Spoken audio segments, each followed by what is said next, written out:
Salve, galerinha! Prazer imenso estar com vocês novamente hoje.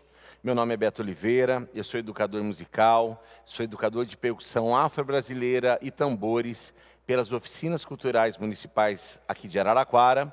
E hoje venho para o nosso segundo encontro, tá?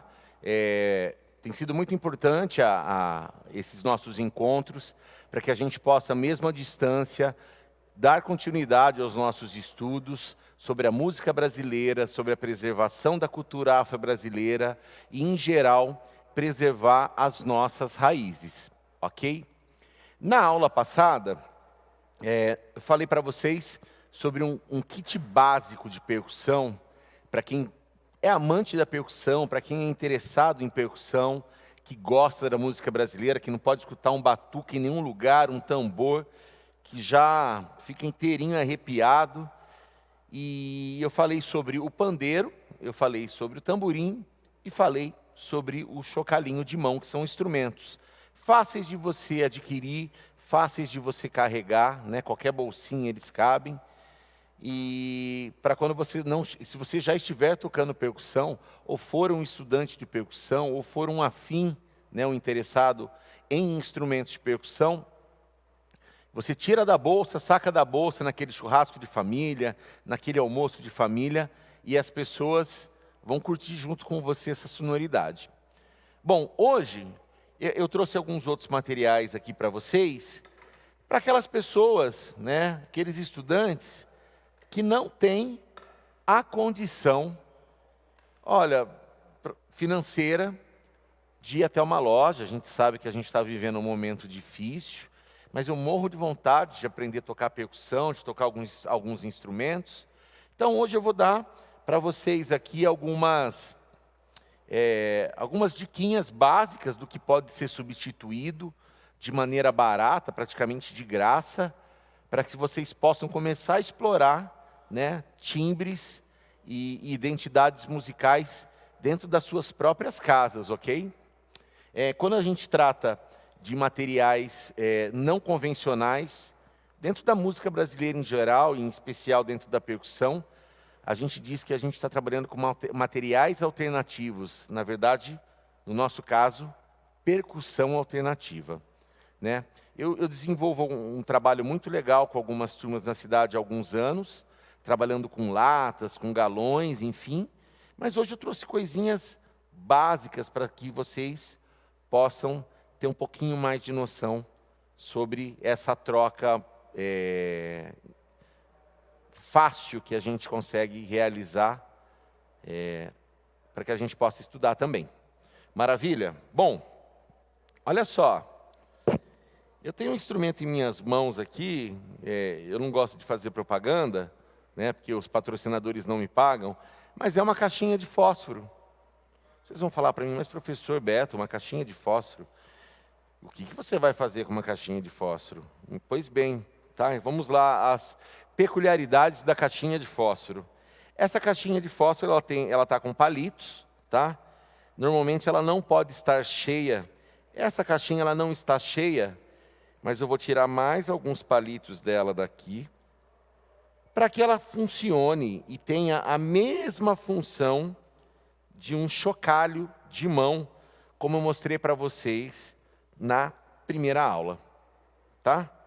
Então, quando eu faço o movimento de chacoalhar essa caixinha, eu já tenho uma sonoridade.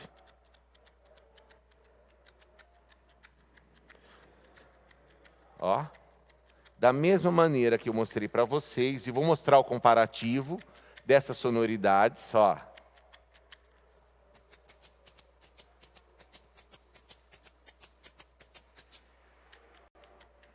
Tá baixinho, né? Porque não é um material específico para isso, mas é um material que a gente pode utilizar para fazer um som, ou chacoalhando dessa maneira, ou